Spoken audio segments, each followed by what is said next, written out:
गांव की मिट्टी में एक अलग सी खुशबू होती है। वहां की गरीबी भी मुस्कुराना जानती है और टूटी हुई छत के नीचे भी सपनों की कोई सीमा नहीं होती। ये कहानी है एक ऐसे परिवार की जिसका घर टूटा हुआ था लेकिन हौसले बुलंद थे। ये कहानी हर उस इंसान को जीवन में आगे बढ़ने की प्रेरणा देगी जो आज खुद को परेशानियों से घिरा महसूस करता है। उत्तर प्रदेश के बलिया जिले के एक छोटे से गांव चांदपुर में एक टूटा फूटा घर था जिसकी दीवारें जगह जगह से झरझरा गई थीं और छत से हर बारिश में पानी टपकता था।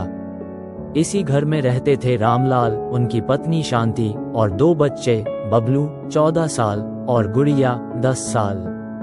रामलाल एक किसान थे लेकिन जमीन उनकी अपनी नहीं थी। दूसरों के खेतों में मजदूरी करके रोज की रोटी जुटाते थे। कभी काम मिलता कभी नहीं, लेकिन एक चीज जो कभी नहीं टूटी वो थी रामलाल की आशा। शांति रोज सुबह उठकर बच्चों को तैयार करती, बबलू को स्कूल भेजती और खुद कुएं से पानी भर लाती।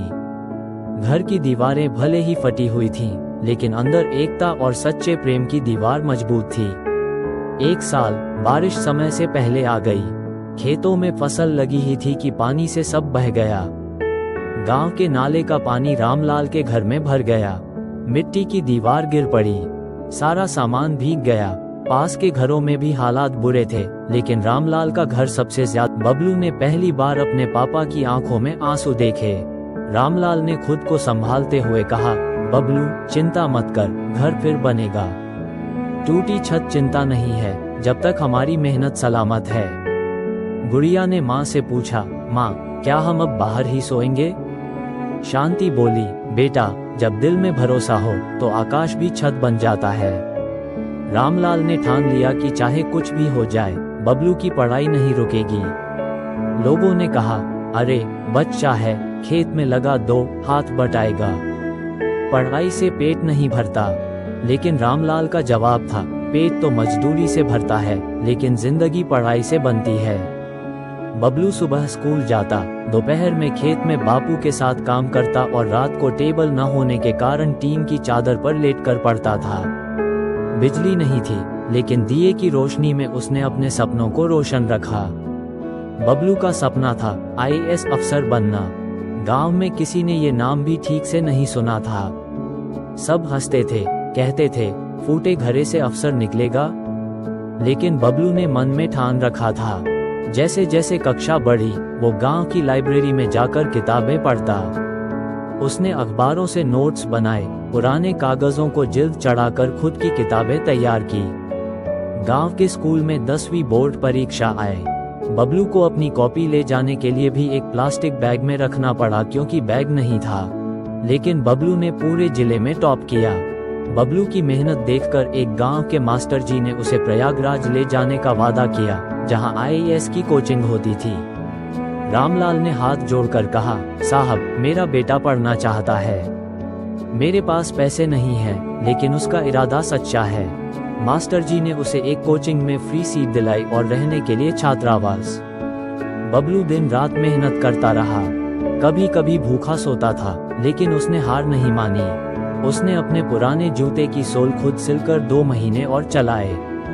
उसने अपने छोटे से फोन में पुराने टॉपरों की वीडियो सुनकर पढ़ाई की। बबलू ने पहली बार यूपीएससी की परीक्षा दी, लेकिन फेल हो गया। रामलाल को बहुत दुख हुआ, लेकिन उसने बेटे से बस इतना कहा, बेटा पहाड़ को चढ़ने में समय लगता है, लेकिन चोटी पर पहुंचे तो नज़ारा सबसे खूबसूरत होता है। बबलू ने हार नहीं मानी। अगले साल फिर से तैयारी की। इस बार उसने खुद को दुनिया से काट लिया, दिन रात सिर्फ किताबें, नोट्स और मॉक टेस्ट। दूसरी बार परीक्षा में उसने प्रीलिम्स और मेंस दोनों अच्छे से दिए। जब इंटरव्यू का दिन आया तो उसके पास पहनने के लिए ढंग का कपड़ा नहीं था। गांव के प्रधान ने अपना कोट और जूते दिए। बबलू ने इंटरव्यू में जब अपने संघर्ष की कहानी सुनाई तो पैनल भी भावुक हो गया।